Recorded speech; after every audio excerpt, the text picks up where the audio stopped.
everyone, today I'm here to talk about Two Dark Reigns by Kendare Blake. This is the third book in the Three Dark Crowns series, and yeah, I have a lot to say. Let's get into it. So like I said, this is the third book in the Three Dark Crowns series. The first one obviously being Three Dark Crowns. Our second one is called One Dark Throne, and our third one is called Two Dark Reigns. Goodness, these titles are confusing. We have the first one is 3, the second one is 1, the third one is 2. 3, 1, 2. I don't know what the fourth one's gonna be. Is it gonna be 4 or is it gonna be like 7? I don't know. So, Three Dark Crowns, I'm gonna tell you a little bit about what the series is about before delving into this book. So Three Dark Crowns is about these 3 sisters that were separated at birth because in every like generation or every like time a new queen gets pregnant, she has triplets, and the triplets are separated at birth. And these 3 triplets all have different powers. We have an elemental who can control like the wind and fire and just all of the elements. The twin that is a naturalist, and she's very familiar with like, and she's really good with trees and flowers and everything nature and animals and having animals be their familiar. And we also have a poisoner who can ingest poison without anything happening to their body and also dull out poison. So we have these 3 sisters, they're separated at birth, and it's all because they get brought together at the age of 16 and pretty much it's like a fight to the death. Whoever is left standing and alive is going to be the new queen, hence 3 Dark Crowns and things like that. So twist is on this series, if it's not already twisted enough, is 2 of these sisters don't have their supposed powers as they're supposed to have. Only one sister has the correct power, the other 2 don't have them. So it makes for a very interesting series. So I love the series. I read this book when it first came out 2 years ago and I loved it ever since. It's a dark, kind of gritty, very addicting series about this world and where women are up power. Like all of the women are in this are like top dog. Like it's amazing to read about that. But it's also really interesting to read about each of these 3 sisters because we follow them through their point of view. So I really enjoyed it. So if you haven't checked out 3 Dark Crowns, I highly recommend you do. They're fast reads. I know if you're like, oh, YA fantasy, I take forever to read YA fantasy, because I do. No, you will read these quickly because you're just not going to put them down. Like they're addicting, they're amazing. I was very, very excited for Two Dark Reigns, and I don't think I loved it. I really enjoyed it. I always really enjoy these books, but I don't think it's the favorite. I don't think it's my favorite of the series, and I don't know. I had kind of some problems with it, but overall I still really enjoyed it. Before I get into my thoughts, I want to share my rating. I think I would rate this like a 4, maybe 4.2 out of maybe 4.25 out of 5. Now just know that I haven't given one of these books a 5 out of 5. I don't know why I'm like so strict with my 5s, but that's just how I am lately, so I'm just gonna have to go with it. But nonetheless, I still really enjoyed this series, but I didn't love this one. So you know, I will be spoiling this book. So if you haven't read this book, you know, don't watch any further. I don't want to spoil you. Come back when you've read it and then we can talk more. So yeah, spoiler warnings from here on out. So this book takes place right after the events of One Dark Throne, which if you don't remember, in the end of One Dark Throne, Catherine is the queen crowned, and Arsinoe and Mirabella and Billy kind of escape to the mainland, and then Jules stays behind because that's what's going on at the end of One Dark Throne. So this takes place literally right after that. So Arsinoe and Mirabella are on the mainland and they're just kind of having a good time, like living with Billy's mom and just doing regular people things and not having to worry about the crown and things like that. And then Arsinoe gets these dreams of, or visions I should say, of this queen, of the blue queen and things like that. And at first you're like, what is happening? Because the very beginning of this book, we start off with like, I don't know, how many centuries ago was this? 400 years before the birth of them. So you're like, how is this tying all together? At first I was like, are these the same people? Like, what's going on? This isn't 400 years ago she's having these visions. I was very confused at first because I was like, this has to tie together. How does it tie together? But it ties together really well, I will say. So she has these visions of Daphne, not the Blue Queen, but Daphne, and she sees the Blue Queen and she's struggling to figure out why she's having these visions and why her. So that's going on with Arsinoe. Mirabella, she's very supportive of her sister and trying to help her and trying to figure this out as well. Catherine is still in Fenburn and she is the queen crowned, and there's not a lot happening with Catherine in this book other than that she's really struggling to be the queen. Like, not a lot of people like her.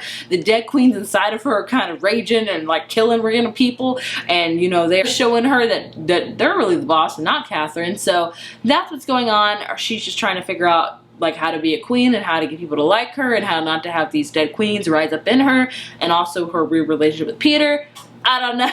So that's and then Jules is also on Fenburn, but she is with this new character, and she's training to be like, to unleash her war gift and things like that, and they want to make Jules actually the new queen. And so these people kind of rally up against the Catherine, and there you go. So that's a very, very crappy explanation of what's going on. It's been a few days since I've read this, so I may be very horrible with my details, so I apologize. Just if you need to correct me, feel free to do so. I understand completely. So that's what's going on in this book. So we have a lot going on.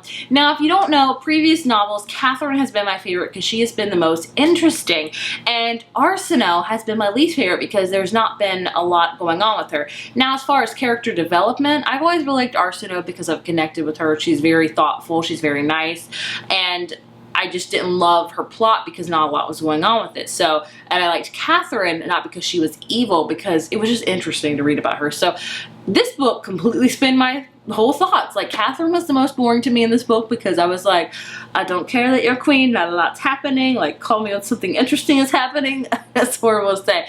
But Arsenault was the most interesting to read about because of these visions that she had. How I was just very like adamant that they all had to tie together, that something was up, and I loved Arsenault and reading about that particular thing. That was my favorite part of this book, is learning more about what happened in the past and how it's going to tie up to the present. I thought it was done amazingly. So I really loved that part. Mirabella, I enjoyed. Mirabella's kind of always like a constant for me. Like, I like reading about Mirabella, but in this book, Mirabella doesn't get a lot of depth, a lot of development. She is a great sister and a great friend, but I want to see more of Mirabella, and I think we will see that in the next book. Mirabella is very powerful. She's got that elemental gift and she's amazing at it, and I want to see more of that. I want to see that used in battle, but like, I don't want Mirabella to be evil, but I want her to like bring some power. So I would love to see that. So throughout the entirety of this book is just that, like, Catherine trying to be adjusted to being the queen, and like her having these problems with these dead queens inside of her. We have Mirabella and Billy trying to like figure out and help Arsenault. Then we also have, you know, Arsenault have these visions. And then we have Jules. Jules was interesting to read about, and this new character named Amelia, I think that's her name, and I could tell something, they were just trying to force Jules into being this queen, and I don't think Jules wanted that, and we're talking about this war gift and all these things, and I'm like, this is like, it's gonna happen. Like, if you don't know, like, Jules has this war gift, and like, it's not fully unleashed yet because like she's bound by like her mother's like blood cord or something like that. I don't know, it's weird magic, but I knew at the end of this book it was probably going to be unleashed and it was going to be like freaking insane, and it was amazing. So I'm just going to flash forward to the end because I don't feel like I told you pretty much a lot about what happened. I hope that's okay. So the end of the book, we finally get a rush of like plot and a lot of different action in the last 100 pages. Like, that's where it all happens, at the last 100 pages. And basically, Catherine decides to take her army and like take it to Jules, and Jules, because she has Jules's mom, and so that is what happens. And then the dead queens rage inside of Catherine, which who was expecting? Everybody, because those people are crazy, and they kill Jules's mom, and Catherine was not planning on that. When that happens, I guess she cuts the cord, like that's in her neck or something, of the blood, or I don't know. And Jules's war gift, I hope I'm calling that right, her war, whatever, is fully unleashed, and it is insanity. So Jules has this insane power, this rage of war. She is always struggling, always just upset, and just war pretty much. And then that is what happens, and somehow they figure out how to calm her down and like sedate her pretty much. And Jules's mom dies, and she also, Jules's mom had a boy, by the way, I should say, so that's going to be coming into fruition, I guess, in the next book.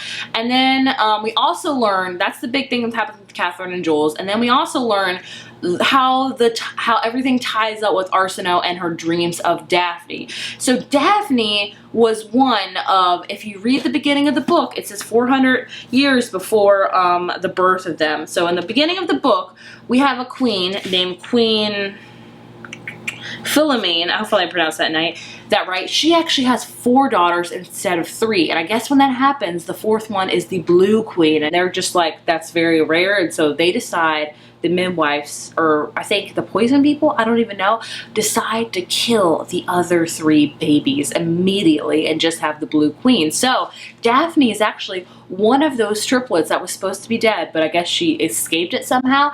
And she has powers. I think she's an elemental. I'm not quite sure what her power was. I think it's an elemental. And basically what happens is that Daphne comes to meet the Blue Queen, and she's really, and one of Daphne, like the guy that Daphne's in love with, Henry, is a king consort to the Blue Queen. And what ends up happening, I think, is this war is happening, and her and the Blue Queen are on this cliff, and Blue Queen's deciding to do something that would hurt Henry, and then Daphne decides to push the Blue Queen off the freaking cliff and kill her, and the Blue Queen ends up being the mist, the actual mist that helps protect Fenrir, because I also just mentioned that there was a lot of dead bodies washing up on Fenrir because of the mist. What? That's insanity. And would never ever have thought that the mist would have been the Blue Queen. And whether or not, like, is the Blue Queen evil, or is she just like, I'm seeking revenge because this is bad. Now, there's also this prophecy that, like, Jules would either be like this, like, savior of the island or the downfall, or is it Catherine? I don't know. Like, Jules has a lot going on for her right now. She's upset all the time. Her animal is upset all the time. So I don't know what's gonna happen. At the end of the book, I think Mirabella goes to see Catherine again. I forgot for what exactly, but I'm hoping to see Mirabella take some action, like be in charge. She's got power, she needs to use that crap. Look at in this book, we have just a lot of cliffhanger, because Kendare Blake loves to do that to us, leave us cliffhangers, and I love it, because it keeps me wanting more. So overall, I really enjoyed this book. I would give it still a 4.2, a 5 out of 5. I love this series. I will read the books. I still need to read the novella, The Queens of Funburn, because I just really am interested in it. But overall, I loved it. Like, I don't know which one's my favorite. I think it might be One Dark Throne, because we get more culmination in that. But I'm very, very interested to see how this is all going to play out in the 4th book. I have no predictions right now. Like, I'm usually pretty, like, adamant on predictions. I have none. I know I'm horrible. That the Blue Queen somehow ends up becoming a person. I don't know if it's going to be, somebody's going to die. Like, I think one of the sisters is definitely going to die. I don't know who. I don't know what I want to happen. Right now, I'm invested in the storyline and all 3 of the sisters equally. Oh, I forgot to mention, so at the end, Peter does like this thing that he was trying to get all the dead sisters, the dead queens out of Catherine. And I don't think it works. Like, I think what happens is the dead queens come out of Catherine and go into Peter, or maybe some of them stay in Peter and then some of them stay in Catherine. I don't know. Or is Peter dead? I don't know. Like, I don't know what exactly happened. So if you know about that, let me know. Like, is Catherine dead because it was the only thing keeping her alive were the dead queens inhabiting her body? Or did some of them just go to Peter? Or is Catherine dead because they all left her body?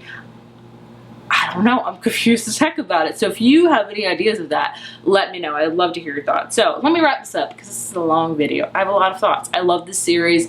I think it's great. I like the writing style. It's very simplistic, just easy to fly through. So highly recommend this book. Let me know your thoughts and opinions if you've read it. If you have any ideas of what will happen in the next book, what your thoughts and opinions of what happened at Peter and Catherine at the end, I would love to hear them. If you enjoyed this video, be sure to give it a thumbs up, hit subscribe, and I will see you guys in the next one. Bye.